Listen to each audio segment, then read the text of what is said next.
La gare centrale d'Amsterdam est le carrefour incontournable pour les transports de la ville. Mais les bateaux ne sont pas en reste dans cette cité fluviale, drainée par de nombreux cours d'eau. Tous les quarts d'heure, un bateau transbordeur permet aux cyclistes de l'autre rive de rallier le nord de la ville.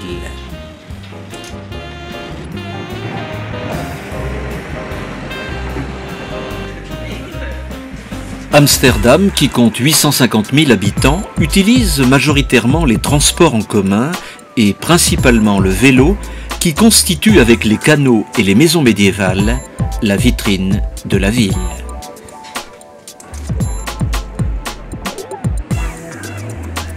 Cet ancien village de pêcheurs du XIIe siècle a dû batailler ferme pour se construire sur les polders au moyen de pilotis, en édifiant ses belles demeures vers l'an 1600. Compte tenu aujourd'hui du manque de logements à Amsterdam, les péniches constituent un moyen d'habitation pour les jeunes peu fortunés. Près de 2400 houseboats sont au mouillage le long des canaux.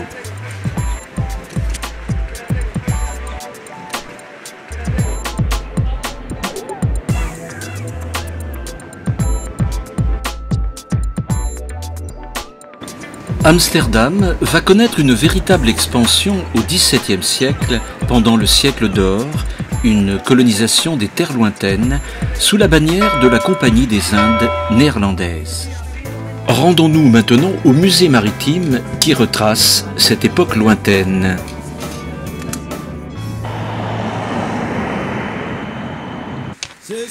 De cette époque, en effet, des grandes conquêtes, subsiste encore le brick Goélette Indiana, une réplique plus vraie que nature, qui permet de mesurer l'espace restreint dans lequel étaient entassés soldats et matelots, sans oublier la cohabitation avec les animaux sur pied, pour avoir de la viande fraîche tout au long du voyage.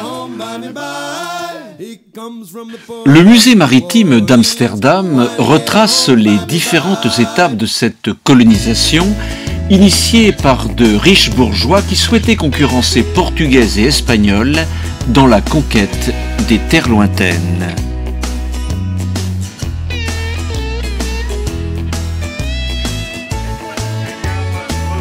N'oublions pas l'apport des Huguenots, ces Français protestants émigrés qui débarquent avec leurs capitaux en contribuant notamment à l'armement de bateaux et en aidant financièrement ces expéditions au bout du monde.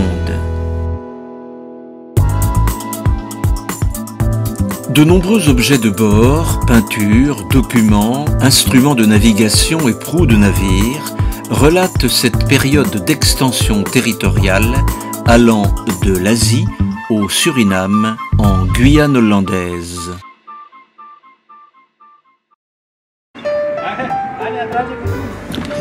La finalité de ces voyages à la découverte aura permis de faire évoluer le paysage urbain dont les façades richement travaillées rappellent la réussite économique de la cité.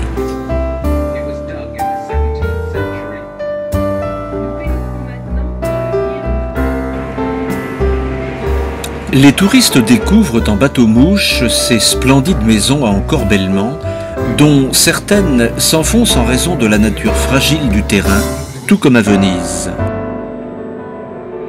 Certaines de ces demeures sont volontairement inclinées vers l'avant pour échapper au ruissellement de la pluie très fréquente en Europe du Nord.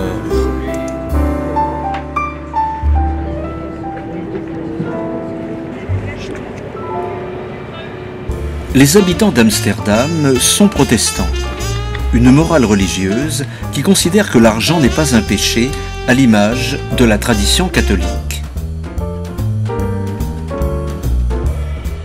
Amsterdam accepte la différence, en particulier celle des prostituées. Ces dernières proposent leur charme dans les vitrines du quartier rouge.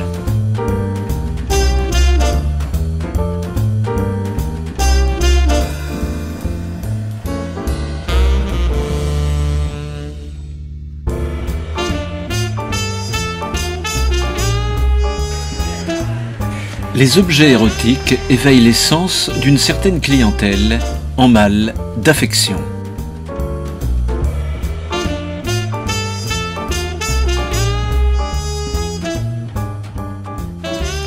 Si la peinture hollandaise incarne parfois la morale protestante en dépeignant les excès d'alcool et de tabac, les coffee shops d'aujourd'hui autorisent curieusement l'usage en vente libre du cannabis, une posture étonnante qui éviterait en France la revente de la drogue sur la voie publique.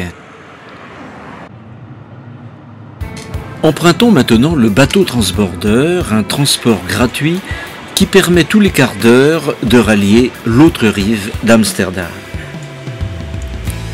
Amsterdam Nord est le siège de friches industrielles et d'entrepôts abandonnés, transformés en quartiers innovants ou en sites culturels.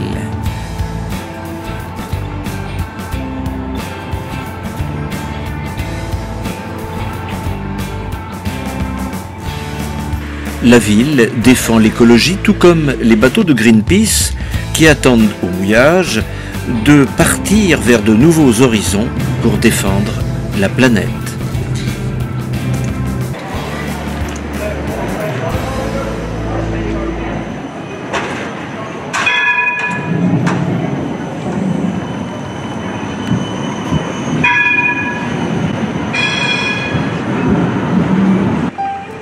C'est à bicyclette que l'on rentre du travail à Amsterdam à la fermeture des bureaux vers 17 h. Les magasins, quant à eux, ferment à 18 h. C'est l'heure du dîner pour beaucoup, un dîner pris à la hâte avant d'entamer une longue soirée dans un bar ou chez des amis.